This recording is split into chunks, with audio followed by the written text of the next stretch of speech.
Muito bom. Então, eu estava aqui comentando um pouco sobre esse Paulo que é um sujeito de um vulto, um personagem de grande monta nas escrituras, né? Um sujeito muito conhecido. O Paulo, que, segundo os relatos que a gente vê em Atos, ele teve rapidamente na cidade de Éfeso, no fim dessa sua segunda chamada viagem missionária, em Atos 18, e que depois volta para Éfeso na sua chamada terceira viagem, lá em Atos 19. Só que nessa vez, na terceira viagem, ele fica lá por um bom tempo, 3 anos no total. A maior parte desse tempo ensinando numa escola. Muita gente se converteu em Éfeso a ponto de abalar, inclusive, o sistema de adoração que girava em torno do templo da deusa Ártemis, ou da deusa Diana, que ficava lá na cidade. Né? Inclusive, seria esse o templo que talvez fosse considerado uma das 7 maravilhas do mundo antigo. Tanta gente se converteu em Éfeso que pararam de comprar ídolos. E diz a Bíblia que houve um baita tumulto. Né? Os ourives, feitores de ídolos, começaram a ter tumulto com Paulo. Depois disso, Paulo passa por outras cidades, só que antes dele voltar para Jerusalém, ele se encontra com aqueles presbíteros que ele deixou formados lá em Éfeso. Faz um emocionante discurso de despedida. E diz o texto em Atos 20 que no final eles se ajoelharam e oraram juntos. Depois choraram muito enquanto se despediam, porque, né, com abraços e beijos, ficaram tristes porque o Paulo tinha dito que provavelmente eles não se veriam novamente. É o que diz o texto bíblico. Chega a me arrepiar um encontro desse, uma cena dessa. Né? Só que é justamente essa cena que gera questão para a autoria de Paulo na carta de Éfeso. Né? Nas outras cartas de sua autoria, o Paulo manda recado, manda abraço, nominalmente, para um monte de gente. As cartas paulinas são marcadas por esses afetos. Por mais que a gente se preocupe em estudar teologia paulina, né, os afetos estão todos muito bem colocados nas cartas. Né? Então, esse exercício de pessoalidade, porém, não aparece de maneira tão expressiva em Efésios, nessa carta aos Efésios. Então, alguns dizem que o estilo de escrita, em geral, inclusive, é mais formal do que os outros. Além disso, muitas semelhanças com a carta de Colossenses.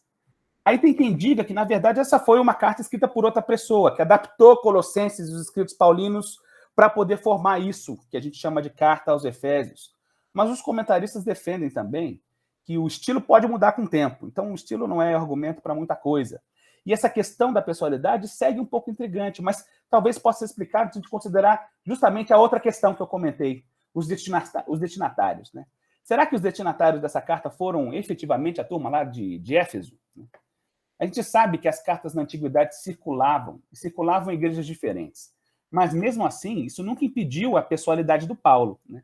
A questão é que os manuscritos mais antigos da carta aos Efésios não trazem o termo em Éfeso, no versículo 1. Nesses manuscritos tem um espaço em branco. Então, a ideia que se veicula é que talvez a carta fosse efetivamente feita para ser endereçada para igrejas diferentes, né? De maneira direta.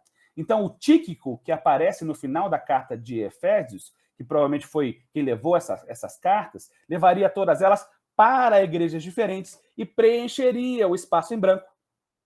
Né? Então, aos queridos, aos santos, em Tananã, fiéis, seguidores de Jesus, Tananã, enfim.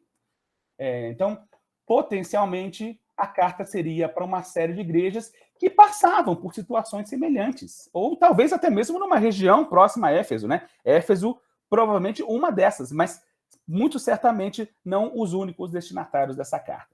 Então, eu não vou nem gastar muito tempo aqui falando sobre a cidade de Éfeso, o contexto de Éfeso, porque eu estou um pouco convencido de que a carta era para circular, né?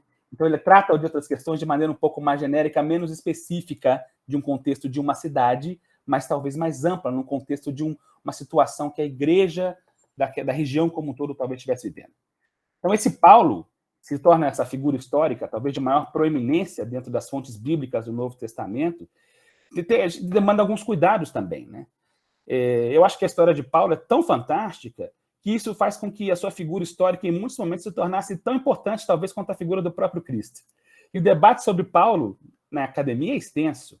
A biografia dele, me parece, tem o risco de ser idolatrada. O Paulo pode se virar para a gente esse grande super-herói ou essa quase semi-divindade. E aí tudo que o Paulo faz é o tchan, né? É o modelo de fazer tudo. de fazer missão, de como se sustentar, de como pregar, de como argumentar, de como pastorear, de como enviar e ser enviado, um modelo de espiritualidade, uma espécie de tipificação de Cristo. Os comentaristas bíblicos enchem a bola de Paulo, né? E aí, eu estava lendo um aqui que dizia assim, o Paulo, que tem um intelecto brilhante, uma vontade férrea, um coração compassivo, né? E aí tem um outro que eu gosto muito, que diz assim, olha, o Paulo, que é o bandeirante do Novo Testamento. Gente, bandeirante não dá, né? Assim, não pode, né? Assim, não pode, não é de Jesus, não. Bandeirante não é de Deus, não. Né?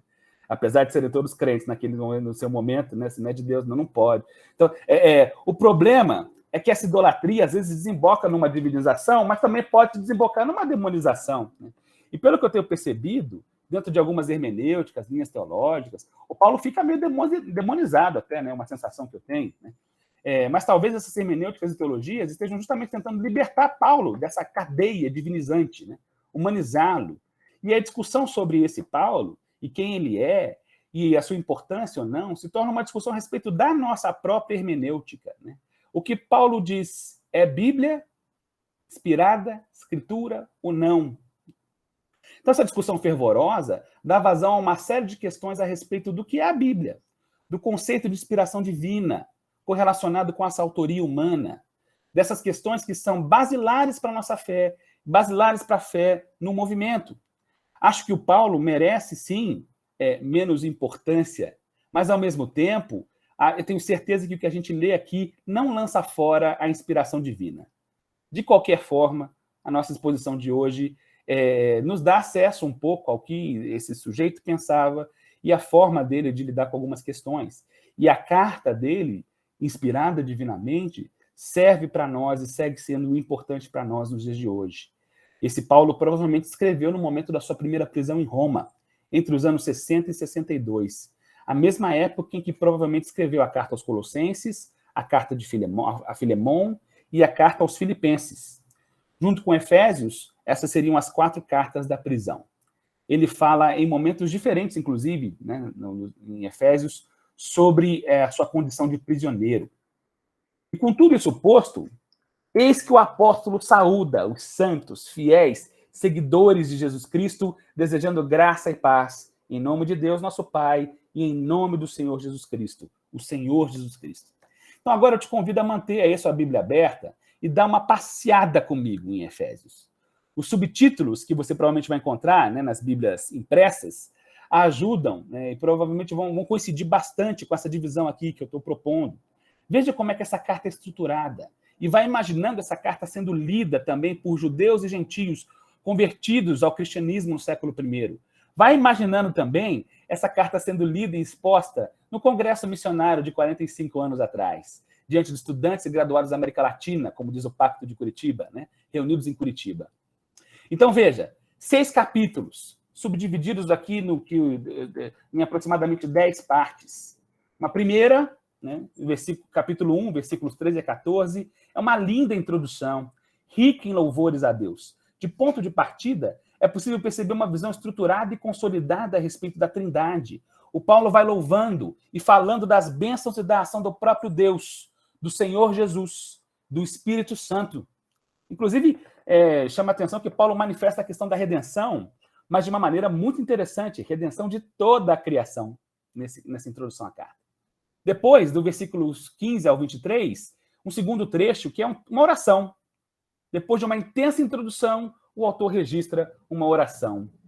E aí, capítulo 2, 1 a 10, depois da oração, nesse terceiro trecho, Paulo passa a falar de redenção, de novo, salvação em Cristo, por meio de Cristo, clássico texto, mediante a fé e não por obras. Trata da reconciliação do homem com Deus. Paulo fala muito de predestinação nessa carta. E eu sei que esse também é um assunto clássico, polêmico e delicado. Então eu não vou ficar entrando muito nos pormenores, não. Dentro desse mistério da soberania de Deus e da responsabilidade humana, tem milênios de debate teológico, que eu também não tenho a pretensão de responder. Mas o John Stott, no comentário dele em Romanos, né, algo que eu sempre repito em algumas exposições bíblicas minhas que eu faço, ele me ensinou muito assim, no comentário de Romanos, ele vai dizer que esse negócio de responsabilidade humana e soberania divina é uma antinomia. Né? 2 leis, 2 normas que coexistem e que têm suas contrariedades entre si. Então, eu não sei se a gente consegue fechar bem a conta, né? Mas eu fiquei confortável quando eu parei de tentar ficar fechando essa conta, né? Então, eu recomendo que a gente estude bem esse tema, né? Tenta fechar aí alguma linha teológica, perceber bem qual linha teológica que segue, mas que mantenha a soberania de Deus e a responsabilidade humana sob uma boa tensão, né? Ou como Stott diz, duas engrenagens que giram em direções opostas, mas que contribuem para uma perspectiva em comum. Predestinação é bíblico, é responsabilidade humana também, né? Como que fecha essa conta? Não sei, né? Então, segue aí, né? Em seguida, né, nos versículos 11 a 22 do capítulo 2, se na parte anterior o Paulo trata da reconciliação do homem com Deus, essa trata da reconciliação entre judeus e gentios, dentro da própria igreja. Muito importante, diga-se de passagem, derrubar o muro da inimizade, um apelo à unidade da igreja. Se é um só Senhor, é uma só igreja. A reconciliação com Deus se reflete, ou deveria se refletir, numa reconciliação uns com os outros. E aí entra o capítulo 3, um quinto trecho. Paulo fala sobre como ele tem trabalhado para esse corpo, a igreja, que tem tanto judeus quanto gentios. E ele reforça, judeus e gentios desfrutando das promessas de Jesus. E aí, de novo, o sexto trecho, 14 ao 21 do capítulo 3, uma oração.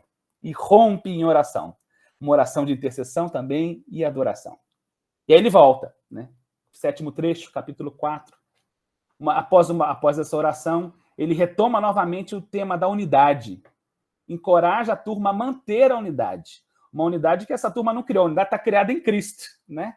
Então é para manter aquilo que já foi criado em Cristo. E sobre essa unidade, inclusive, tem uma diversidade de dons para a boa organização da igreja. Uns para mestres, outros para pastores, outros para apóstolos e assim por diante. E aí depois um trecho maior, do 4:17 até quase o final da carta, capítulo 6, versículo 9, uma seção grande, que são muitas abordagens mais práticas, abordagens que moldam uma ética, um estilo de vida, para se viver nessa nova comunidade formada sob o senhorio de Cristo. Como as pessoas na comunidade devem se relacionar? Como devem se dar as relações na família? Maridos, esposas, pais e filhos, senhores e servos, porque na época a família incluía servos, né? Assim, paternidade, patrimonialidade, incluía servidão. Como é que se dão essas relações na família? Né? Outro texto clássico, inclusive, bastante debatido, né? Especialmente sujeitai-vos uns aos outros, esposa sujeita aos seus maridos, maridos deem sua vida pelas suas esposas, assim como Cristo amou a igreja, e assim por diante. Muito debatido. E aí, capítulo 6, versículos 10 a 20, mais no final, Paulo ilustra um pouco essas questões da espiritualidade com a ideia da armadura. Outro texto clássico. Efésios é clássico, clássico atrás de clássico. E, por fim, nos últimos versículos, ele fecha com as saudações finais, recomendando o Tíquico, que é quem leva a carta. Percebe como Paulo vai costurando as coisas? Veja, parece que a ideia é que o autor vai falando sobre quem é Deus, no capítulo 1, o que significa se reconciliar com esse Deus, no capítulo 2, e as implicações dessa reconciliação para com a comunidade, né, do capítulo 2 até o capítulo 4.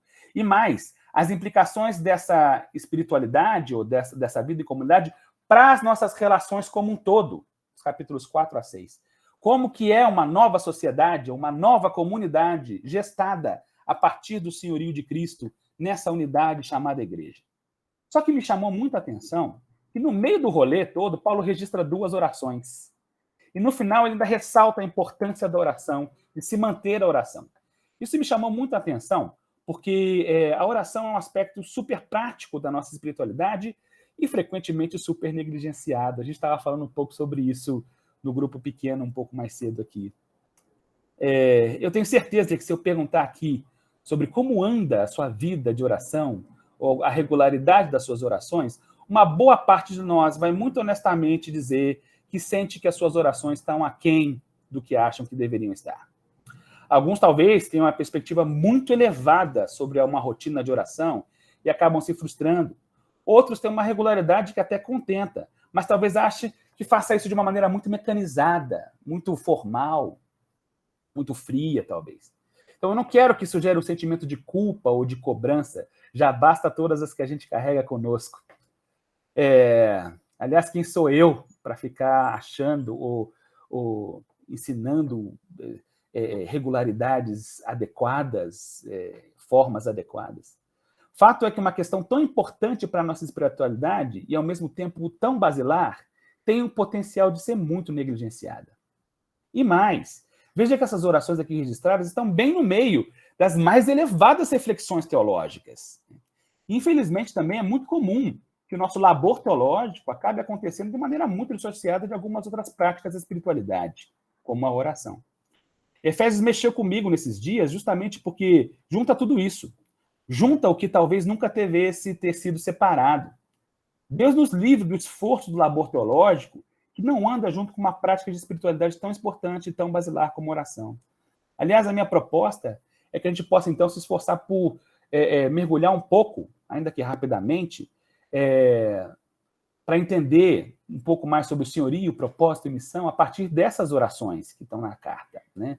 Então, te convido a ler comigo Efésios 1, 15 a 23. Efésios 1, 15 a 23. Esse primeiro trecho de oração registrado.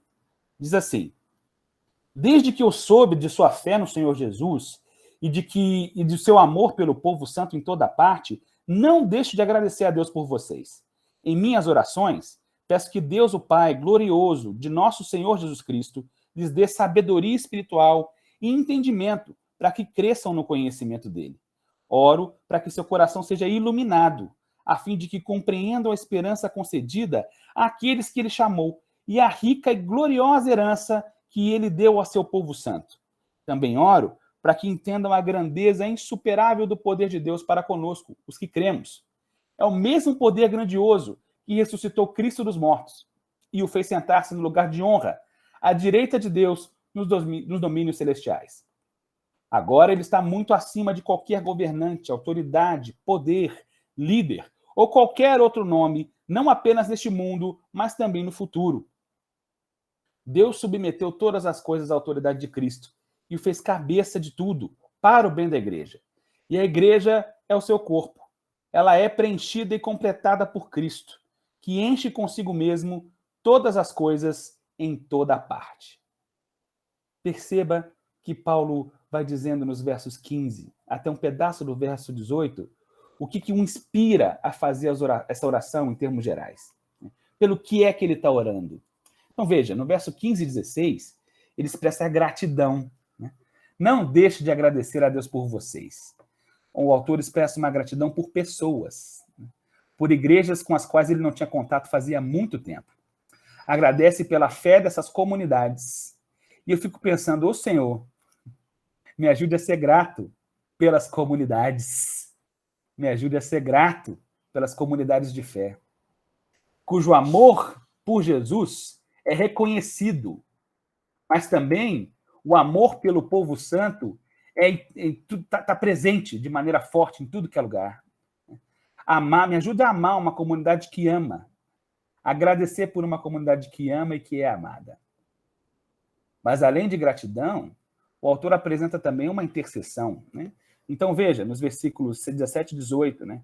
Peço a Deus, ele diz, peço a Deus que o Senhor dê sabedoria espiritual, entendimento para que possam crescer, e mais, eu oro para que o coração de vocês seja iluminado. Paulo intercede por sabedoria, conhecimento, coração iluminado. Acho que a gente pode perceber o quanto essa oração é pensada de forma integral e equilibrada. Fé com sabedoria, com conhecimento, com coração. Eu creio que é muito comum a gente não equilibrar bem essas coisas. E mais, eu creio que talvez seja muito comum que, estando em comunidades muito estabelecidas, a gente corre o risco de simplesmente não crer. Creio que a gente tem dificuldade em crer, dificuldade em cultivar uma fé genuína que não lance fora a nossa racionalidade e nem o nosso conhecimento.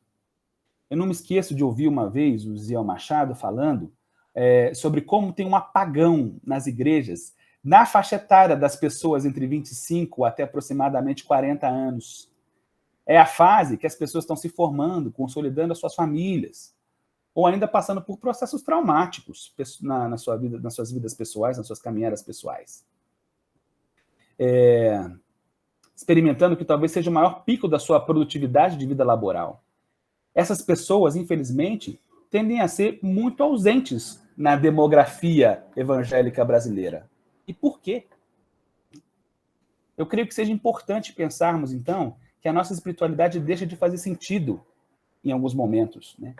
O que é duro, o que é muito duro, especialmente para a nossa faixa etária, né? Eu ainda estou entre os 25 e os 40, né?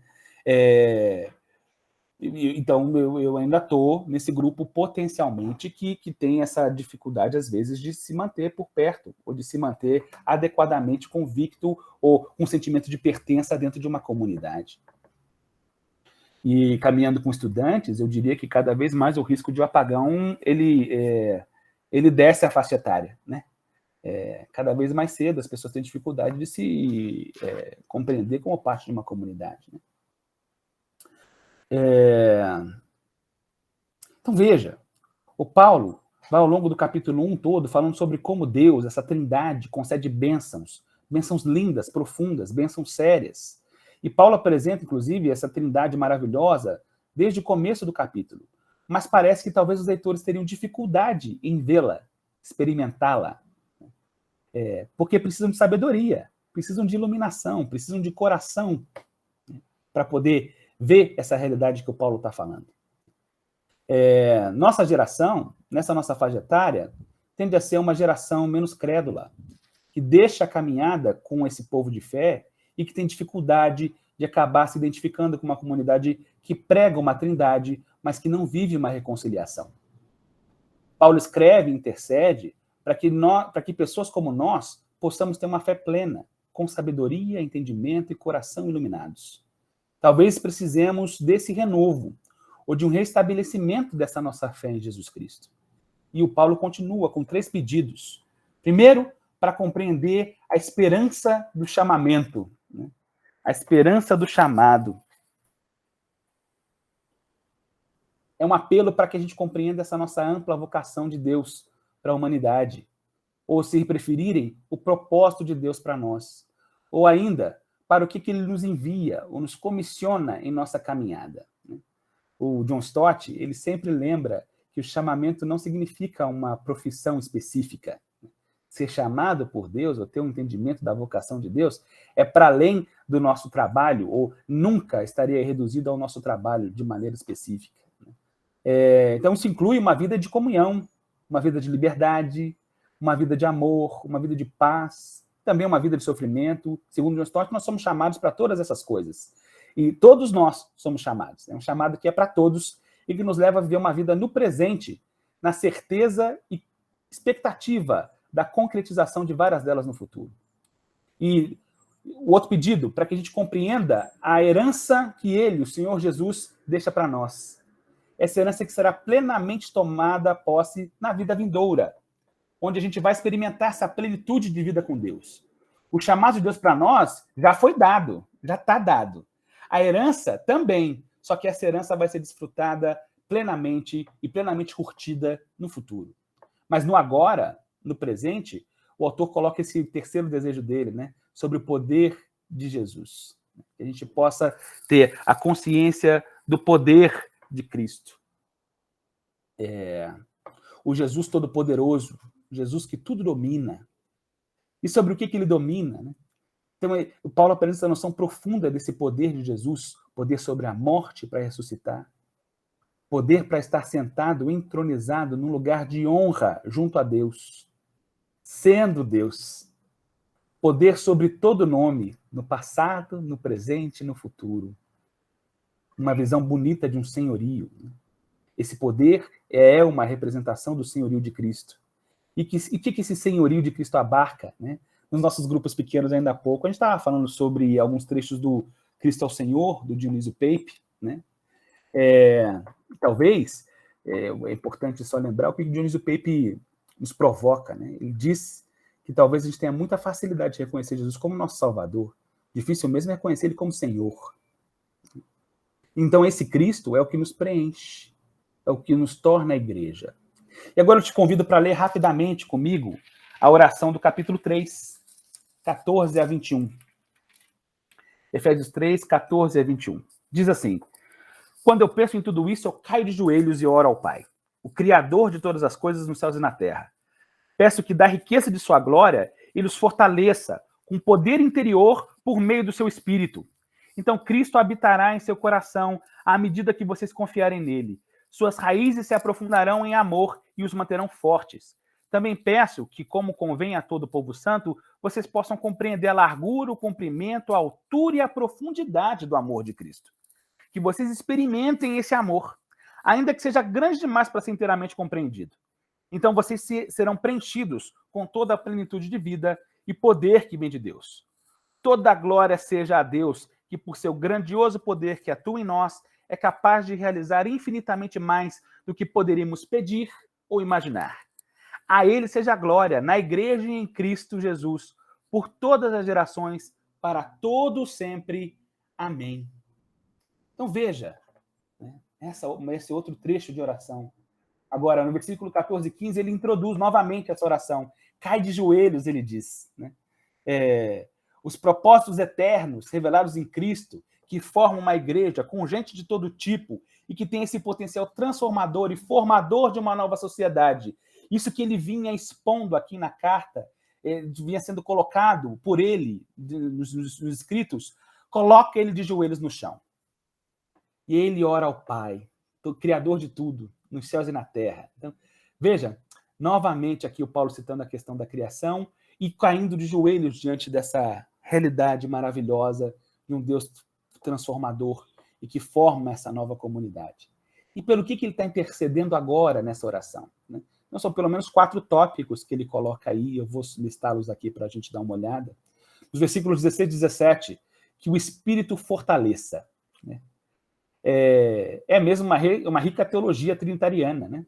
O Espírito habita em nós e nos fortalece com seu poder. Paulo intercede não para que o Espírito venha, porque ele já está, ele já é, né? Mas por uma espécie de renovo, de revigoração.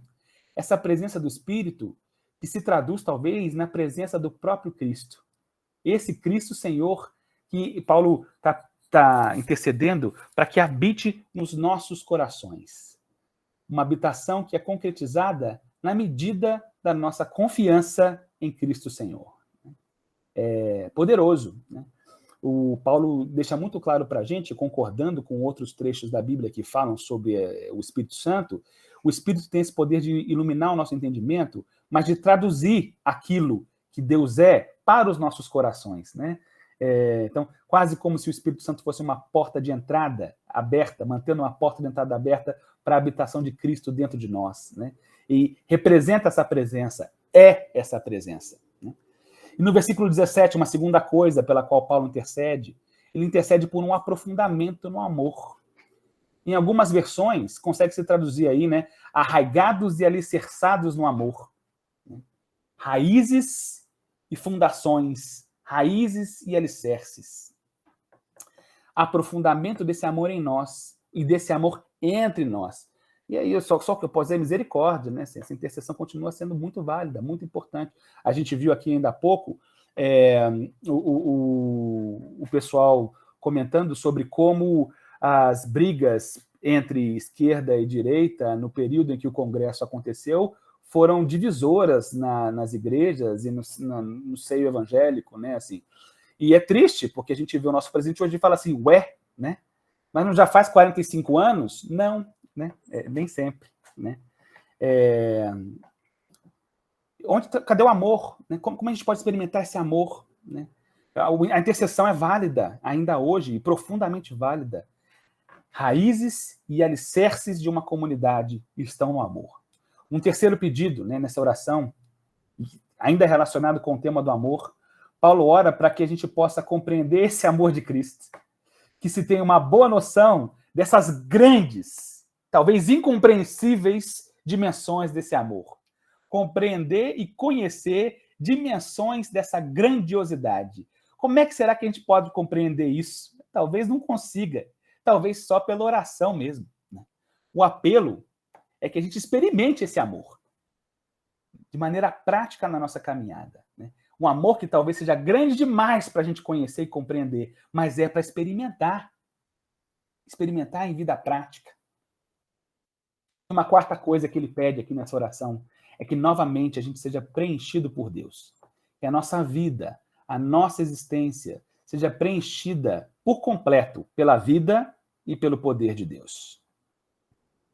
Paulo vai finalizar essa oração com outro trecho muito conhecido, a gente já volta nele. Então vejam, finalizando aqui a nossa breve conversa, queridas e queridos.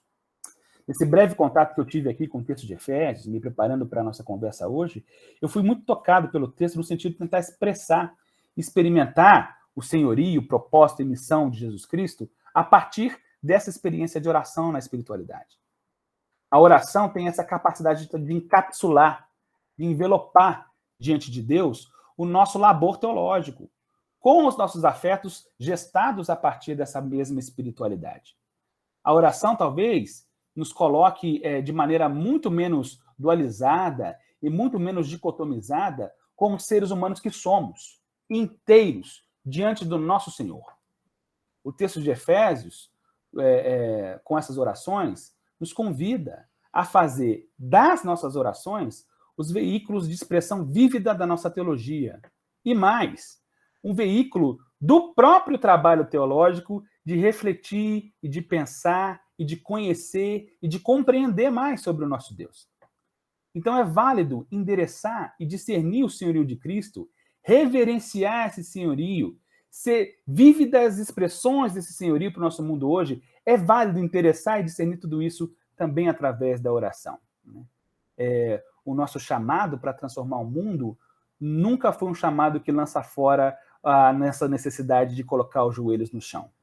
Botar a mão na massa sempre incluiu botar o joelho no chão. Inclusive, é uma frase conhecida da Neuza Itioca, né? Assim, esse movimento só anda porque anda de joelhos, né? Ela escreveu encarnando a palavra libertadora. Né?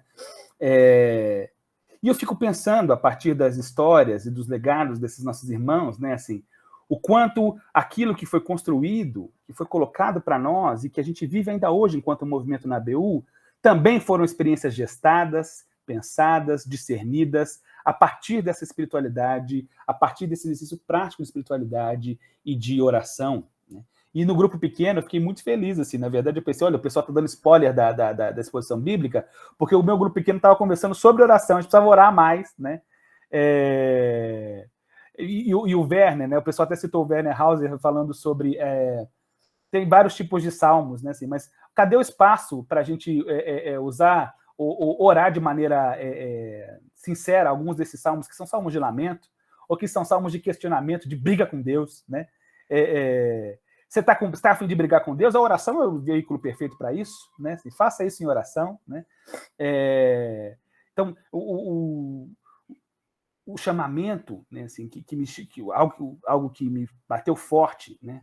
Nessa leitura, e que eu queria enfatizar aqui hoje, é essa caminhada, né, de transformação, dispensar, sim, os impactos do senhorio de Cristo para a transformação da nossa sociedade, mas, ao mesmo tempo, com o joelho no chão.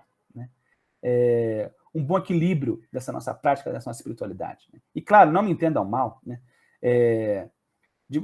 A minha intenção é justamente que a gente não coloque essas coisas como... aspectos dualizados de uma fé, né? Por um lado, a gente ora, por outro lado, a gente põe a mão na massa. Não se trata disso, se trata de uma expressão integral, né, de fé. Né? E, claro, e com isso eu também não quero pormenorizar de forma alguma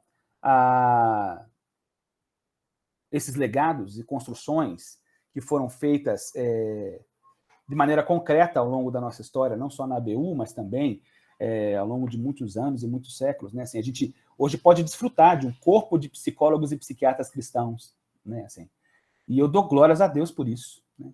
Inclusive, eu sou abençoado pessoalmente, né? A pessoa que me acompanhou na terapia durante algum tempo é o Catito, né? Assim,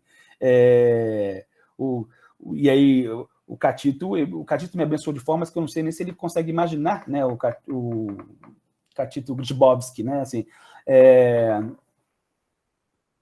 eu comecei a fazer terapia com ele e ele falou assim, você está trabalhando na ABU, amado, eu sei que está difícil, né, assim, então fica tranquilo que a terapia você não vai precisar pagar, né, se tornou meu maior mantenedor da noite pro dia, né? Porque eu sei quanto custa uma terapia com ele, né? Se tornou meu maior mantenedor. E também propositor de uma vida integral saudável, né? E eu sabia que tinha o Guilherme lá no escritório dele, né? Agora que eu vi que o Guilherme que eu via lá de vez em quando é o mesmo Guilherme Falcão que estava aqui, né? Assim, eu falei, tá, era ele, né? Também abeuense de longa data, né? Então, eu hoje sou abençoado pelas iniciativas dos nossos irmãos e irmãs de longa data, né? E eu acho que a gente pode seguir construindo iniciativas nessa boa experiência de fé íntegra, integral, equilibrada, sincera. E eu queria finalizar essa conversa aqui, né, com um trecho final dessa carta, dessa oração do capítulo 3, esse ápice doxológico de adoração, de louvor, que o Paulo coloca aqui, né, nos versículos 20 e 21 do capítulo 3. Toda glória seja a Deus, que por seu grandioso poder que atua em nós, é capaz de realizar infinitamente mais do que poderíamos pedir ou imaginar. A Ele seja a glória na Igreja e em Cristo Jesus, por todas as gerações e para todo sempre. Amém. Que assim seja.